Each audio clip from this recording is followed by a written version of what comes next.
Success चाहिए, अभी जितनी है उससे ज्यादा, और इतनी सक्सेस जितनी आपने कभी सोची भी ना हो। तो आइए बात करते हैं। यहां कोई गिमिक्स या हाइपरबोले नहीं है, सिर्फ सच कि सक्सेस पाने के लिए करना क्या पड़ता है। ये बुक द कंपाउंड इफेक्ट इसी बारे में है। इसका सिंपल सा फंडा है, slow and steady wins the race. कछुए और खरगोश की कहानी तो सुनी ही होगी। मैं वो कछुआ हूं, बस मुझे थोड़ा टाइम दो और मैं किसी को भी किसी भी कंपटीशन में हरा सकता हूं। ऐसा क्यों? इसलिए नहीं कि मैं सबसे बेस्ट या सबसे स्मार्ट हूं। मैं जीतूंगा क्योंकि मैंने पॉजिटिव हैबिट्स डेवलप की हैं और मैं उन्हें कंसिस्टेंटली अप्लाई करता हूं। मैं कंसिस्टेंसी में सबसे ज्यादा बिलीव करता हूं। यह सक्सेस की अल्टीमेट की है और इसकी नींव मेरे बचपन में ही रख दी गई थी। मेरे फादर ने, मेरे पेरेंट्स का डिवोर्स हो गया था जब मैं सिर्फ 18 मंथ्स का था और मेरे डैड ने मुझे अकेले पाला था। वो एक फॉर्मर यूनिवर्सिटी फुटबॉल कोच थे और उन्होंने मुझे अचीवमेंट के लिए तैयार किया। हमारे घर में सुबह 6 बजे वेकअप कॉल होता था, कोई प्यार से नहीं उठाता था। हर सुबह मेरी नींद खुलती थी गैरेज से आती लोहे के कंक्रीट पर पटके जाने की आवाज से। उन्होंने गैरेज की दीवार पर बड़े अक्षरों में लिखा था, नो पेन नो गेन। चाहे बारिश हो, सर्दी हो, कुछ भी हो, डैड अपने शॉर्ट्स में वहां एक्सरसाइज कर रहे होते थे। एक दिन भी मिस नहीं करते थे। उनकी एक कोर फिलॉसफी थी, इससे फर्क नहीं पड़ता कि तुम कितने स्मार्ट हो या नहीं हो, तुम्हें हार्ड वर्क से उस कमी को पूरा करना है जो एक्सपीरियंस, स्किल या इंटेलिजेंस में है। अगर तुम्हारा कॉम्पिटिटर ज्यादा स्मार्ट, टैलेंटेड या एक्सपीरियंस्ड है तो तुम्हें बस 3 से 4 गुना ज्यादा मेहनत करनी है, तुम फिर भी उसे हरा सकते हो। तो यही है इस पूरी बुक का सीक्रेट, द कंपाउंड इफेक्ट। छोटे छोटे स्मार्ट चॉइसेस जो आप कंसिस्टेंटली टाइम के साथ लेते हैं, उनका रिजल्ट मैसिव होता है, रेडिकल डिफरेंस। लेकिन ज्यादातर लोग इसकी सिंप्लिसिटी से धोखा खा जाते हैं। वो 8 दिन रनिंग करने के बाद क्विट कर देते हैं क्योंकि उनका वेट कम नहीं हुआ। वो 6 महीने पियानो प्रैक्टिस करके छोड़ देते हैं क्योंकि अभी तक मास्टर नहीं बने। उन्हें यह एहसास ही नहीं होता कि ये छोटे, सीमिंगली इनसिग्निफिकेंट स्टेप्स जब टाइम के साथ कंसिस्टेंटली किए जाते हैं तब एक रेडिकल डिफरेंस क्रिएट करते हैं। चलिए एक एग्जाम्पल देखते हैं, मैजिक पेनी। अगर मैं आपको एक चॉइस दूं, एक तरफ $3 मिलियन कैश अभी इसी वक्त और दूसरी तरफ एक सिंगल पेनी जो 31 डेज तक हर दिन डबल होगी, आप क्या चूज करोगे? अगर आपने इसके बारे में सुना है तो आपको पता है कि पेनी वाला ऑप्शन चूज करना चाहिए। पर क्यों? क्योंकि पे ऑफ देखने में बहुत टाइम लगता है। देखते हैं कैसे। मान लीजिए आपने $3 मिलियन ले लिए और आपके दोस्त ने पेनी वाला रास्ता चुना। डे 5 पर आपके दोस्त के पास हैं 16 सेंट्स और आपके पास $3 मिलियन। आपके दोस्त को कैसा फील हो रहा होगा? आप अपने मिलियंस उड़ा रहे हो, लाइफ एंजॉय कर रहे हो।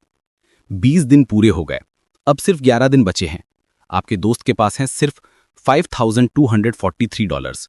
इतनी सेक्रीफाइस और पॉजिटिव बिहेवियर के बाद भी, और आपके पास अभी भी $3 मिलियन हैं।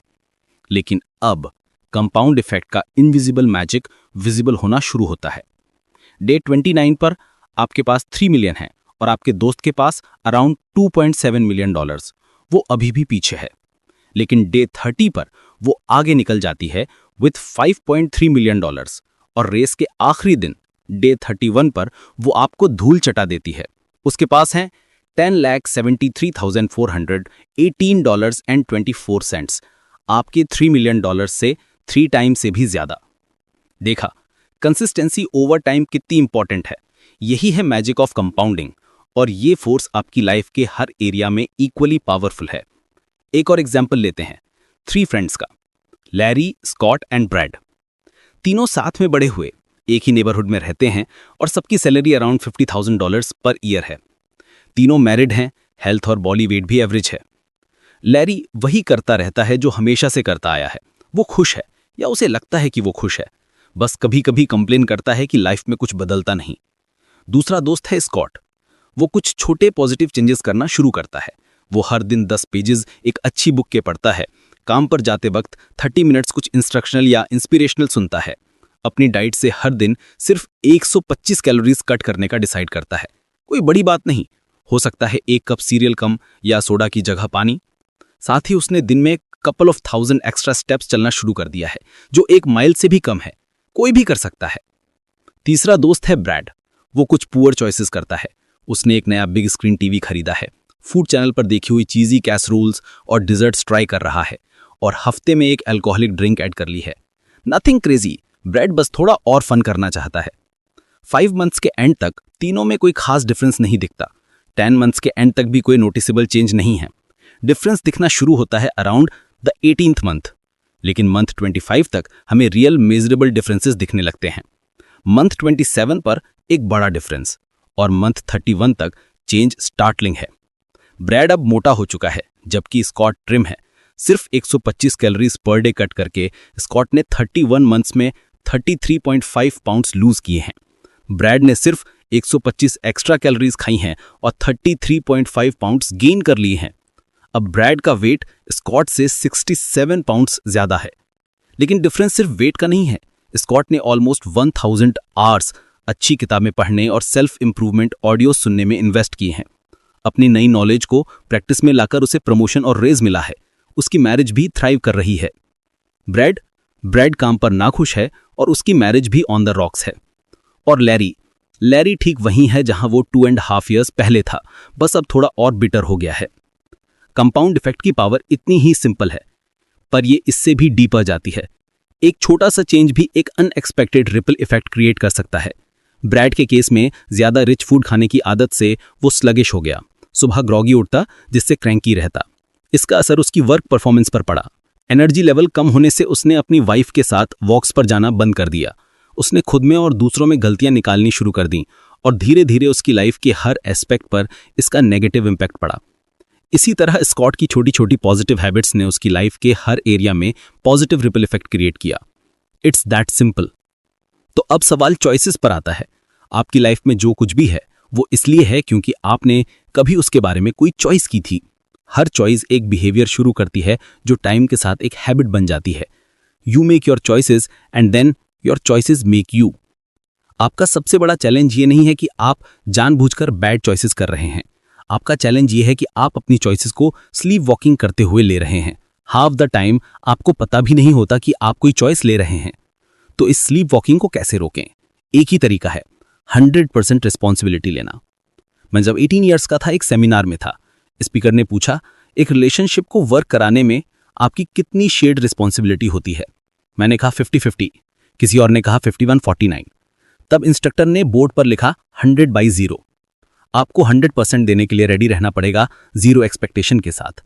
उस दिन मुझे समझ में आया कि अगर मैं अपनी लाइफ में होने वाली हर चीज की 100% रिस्पॉन्सिबिलिटी लूं, अपने सारे चॉइसेस और जो भी मेरे साथ होता है उस पर मेरा रिस्पॉन्स, तो पावर मेरे हाथ में है। सब कुछ मुझ पर डिपेंड करता है। लक, सर्कमस्टेंसेज या राइट सिचुएशन मैटर नहीं करते। अगर कुछ होना है तो वो मेरी वजह से होगा। मैं इस विक्टिम मेंटेलिटी से आजाद हो गया। मेरे पास अपनी डेस्टिनी को कंट्रोल करने की अनलिमिटेड पावर थी। तो अब आप अपने चॉइसेस को कंट्रोल में कैसे लाएंगे?